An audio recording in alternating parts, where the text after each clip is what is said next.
Hi everybody, welcome to another video here on the Highlight Crafts YouTube channel. In today's video, I'm going to take you through the fabulous download of Hopkins Heritage, and we're going to do a project together utilising the Minecraft Studio elements from this wonderful download. I'm just going to quickly share with you some inspiration of our lovely samples here so that you can see exactly how you can work with this wonderful selection of artwork to make your very own projects. So, here we've got home decor items, we've got greeting cards, we've got plaques that you may want to hang onto your windows and walls inside your homes. But then you can see as well how the images have actually been cut into to create a series of layers, maybe to tell your own story with this collection. And also there you've got all of that decoupage and the detail as well. It is absolutely wonderful. It is very whimsical, and this is your opportunity to really delve into the artwork because, of course, through this educational video, I'm going to show you exactly what you're getting, but not only that, how to use it, and of course, the way in which some of these files have been designed and why they've been designed in the way that they have. But look at something like this, onto a fabric tote bag as well, using your rice paper. Think about all those printable surfaces that we know and love here from Highlight Crafts and what you can do with it. So, with all of this, we'll have a little look at these towards the end of the video as well. But let's do some crafting, okay? So let's go straight into Hopkins Heritage itself on our computer. Okay, so what I'm going to do is go straight into Minecraft Studio. Here we go. So let's have a little look at our computer. There we go. So what we have got for us is our Hopkins Heritage. Now we've got our patterns, papers, we've got our scene building, sentiments, our images and our textures and toppers. But I'm going to go into our scene building to get us started to create a little scene, of course, with Hopkins Heritage. Now I always use the index sheets as a reference when I'm crafting with any of these projects and any of these kits, and automatically I can see the tone and the palette that's been chosen to work within this design set. So you've got this wonderful muted shade within the flowers, almost like a taffy or an oatmeal colour. It really sort of resembles a dried flower look and feel. But all of that transcends through all styles of artwork, even down to the characters and the scenes itself. So when you're actually creating a full scene or project with this, you can see how well it gels. But look at this, as we go through, you've got, of course, the characters themselves, you've got the little cottage in the background, and also some of the projects, well, the project I'm going to share with you, we're going to use these elements in there too, to actually create a surreal sense of depth within your card. Even if you're actually printing these two-dimensional, they look 3D with all of that shading and detail. So let's just take all of this here off the mat. Within your within your patterns and papers, you also have all of this wonderful texture too. So you can see in there, look at that for rice paper. These are glorious, but of course you may have already seen this during the show, so let's get straight into a project. I'm going to leave the rest for you to discover when you download yours. So straight into our scene building. I've got my blank page here on Minecraft Studio to get me started. Let's have a little look, because I had a glimpse at these here, and I'm just going to show you. Number 40 there is a wonderful, almost wildflower scene where maybe straight away you're going to place your characters straight inside here. That would look wonderful just on the front of a card already, but let's change it.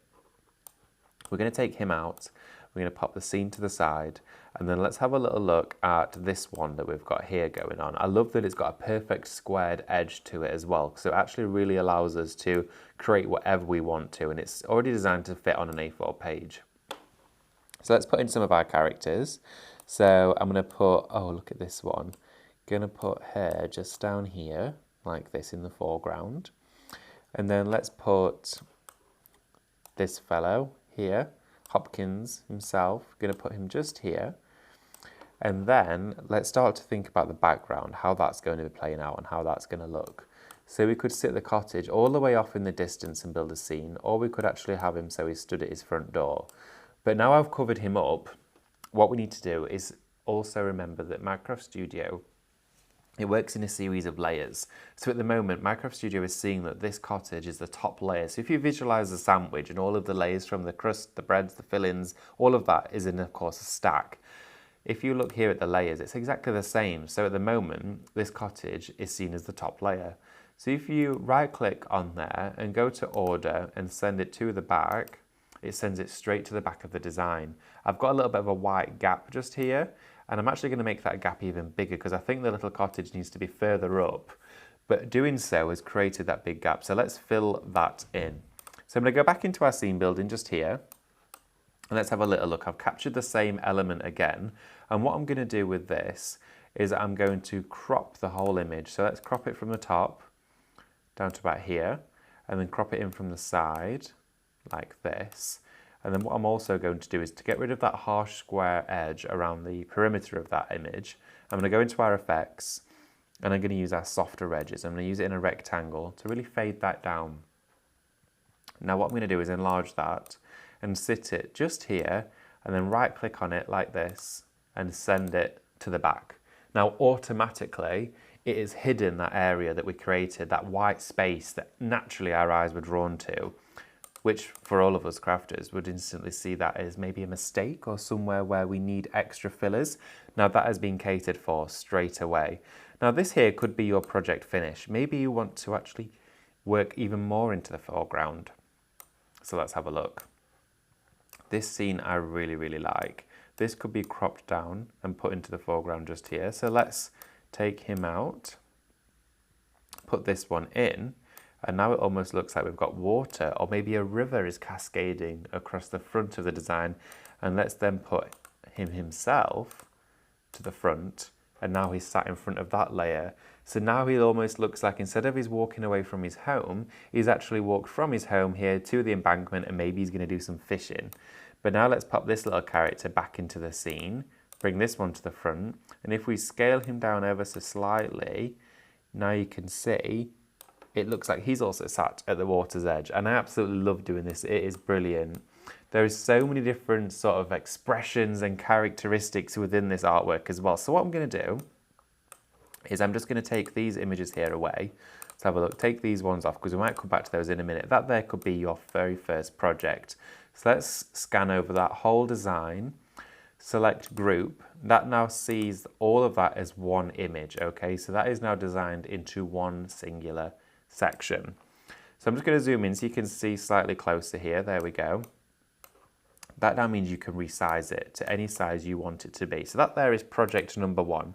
Now let's do something a bit different. What you can do at this point is go straight to save as, and you maybe want to save this ungrouped as an MCSX file. That'll allow you to continue to edit it. I always tend to save them as JPEGs, but that means you can save it and create your next project. So what I'm going to do though, for the purposes of our video today, is I'm just going to delete that one there off. And now we're going to have a look at another image. I saw this towards the top and was instantly drawn to it.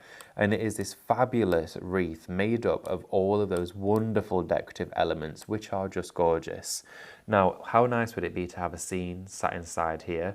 As well, with designs like this, remember, something as beautiful as that, you could create into the entire backing page with Minecraft Studio. And of course, if you've never used Minecraft Studio before, this, of course, is a great way to learn how to utilize all of the tools that are pre-built into the software, but also check out all the other education from the team as well, taking you through so many different details. But let's have a look in Hopkins Heritage, because we also in here have our papers and our patterns. So let's have a look at this one. You can see there where that wreath has been built into this design, but also this one here, I love it because there's not much on here. So this allows us to build a scene upon it. Maybe one like this where you've already got a little bit of the scene created. Let's do something a bit like this, okay? So first what we do, of course, is pick our paper. So we've chosen to go with this one for now. Here we go. Let's have a look at this one actually, because that looks really nice. Oh, look at that design, gorgeous. But let's go into our scene building and create our very own designed paper with this set. So let's scroll through, and I'm going to use that image that we selected the first time round. Let's put this all the way across the front of our design. Let's have a little look and enlarge this one. Yeah, bear with me, there we go. Just like that, got it this time. And then what I'm going to do is, as we've enlarged it all the way up to the edges, I'm going to crop it back. So from this side, let's crop it. So if you ever click on an image and crop it and double click back, and sometimes it will crop the whole image, but don't worry, you can always go back. I'm just going to draw this in from this side like this, and then let's draw that in from this side as well and bring it up here from the bottom of the image too. Now straight away that looks like one whole design. But this big back panel, let's have a look and see what happens if we change the colours of this. Look at this, completely playing with the design aspect, but I think naturally that colour works really well because it blends in so well with, of course, that image there. Now let's start to add some more of our characters in. So we're going to pop this little chap in just here. There we go.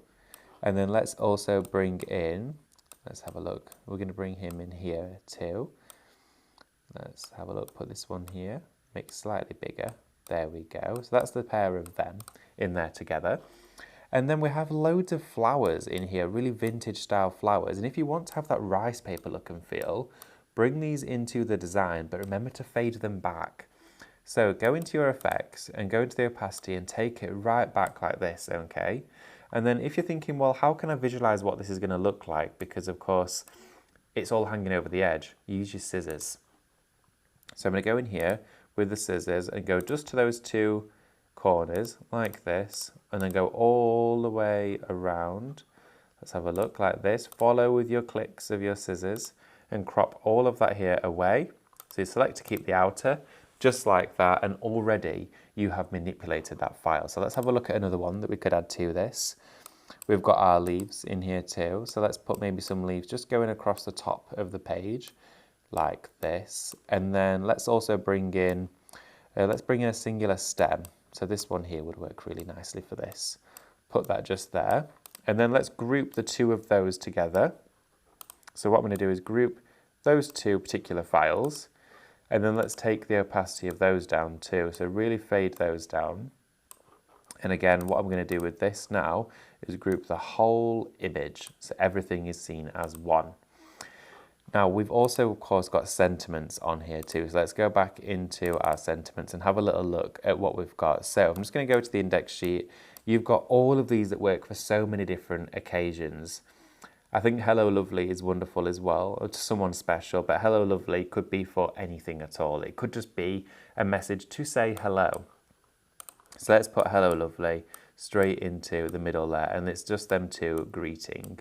Now what we could also do is change the colour of the fonts, all of that, but I'm going to just maybe add a little bit of hint of red into there, and it's going to appear to be more of a deep brown colour, which looks really nice. So what I've noticed as well, and it's only just come to my attention, is the flower in the corner actually disappeared. Now, I know exactly why this has happened. It's because when we grouped over it, this image here may not have been selected. So all we need to do is take our sentiment back out, zoom out as far as you can go, and just remember to then send this to the back like this, because what it's done is it grouped this section and our main page together, but left this out. So it saved it as a new image and brought it to the front of the screen, leaving this behind. So as you can see here, as I have gone over like that, I probably didn't capture this square up in the top corner. So now that we've zoomed all the way out, we can go over the whole image, group it like that, and then of course that now sees it as a new image. We bring in our sentiment, we put those together and group them, but then to chop off any excess, we can use our digital punch. So I'm going to start by using our rectangle here. So let's now go all over the image to neaten off any edges for our mats and layers, etc. So we're going to keep the inner like this. Have a little look inside. Let's go and zoom in and look at our design. Look at that. So a full paper that we have created on here. I'm going to scale that down to about this sort of size. There we go. And I'm actually going to bring it down ever so slightly. There we go. And just scale it down a little bit further. And now what we're going to do in Hopkins Heritage, we're going to go to our textures. And we're just going to select one to add as a mat and layer so we can print that off, and that there would be our project. So what I'm going to do for this is I'm going to zoom out. I'm going to send this right to the back of our project just here. And then all I'm going to do with our backing paper now is crop it right up to the edge to make our perfect mats and layers. So I've lined that up, and then I'm going to crop it. So we're going to crop it up from the bottom of the image. There we go, like this. And from the side, again, just like that. So select OK. And the pair of those we're going to group together. So now we have made our second project, which again you can also resize. Now how wonderful would that be as a greeting card, working with, of course, the Hopkins Heritage and alongside that Minecraft Studio. So just going to share with you as well some inspiration working with the kit as well that the wonderful design team has done for us. So again, we have got that fabric bag, which is brilliant with rice paper on here as well. It is glorious. But another one that we've not seen yet here, look at this, a whole scene that was created with that project. And again, you could see here, this is the character that we just used inside that scene.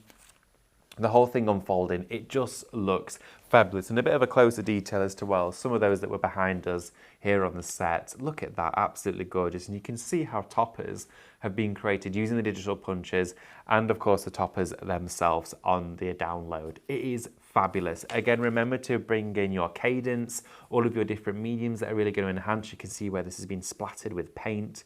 They just look fabulous. Maybe even add in glitters to these ones.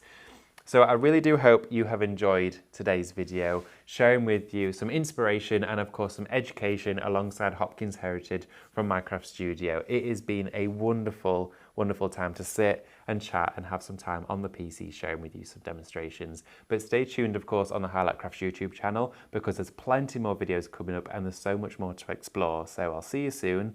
Take care. Bye-bye. If you want to see more from Highlight Crafts, make sure you click the like button, subscribe by clicking the subscribe button below, and click the bell icon to receive notification of all our future content. You can also click here to see our latest video, or click here to see more videos like this one.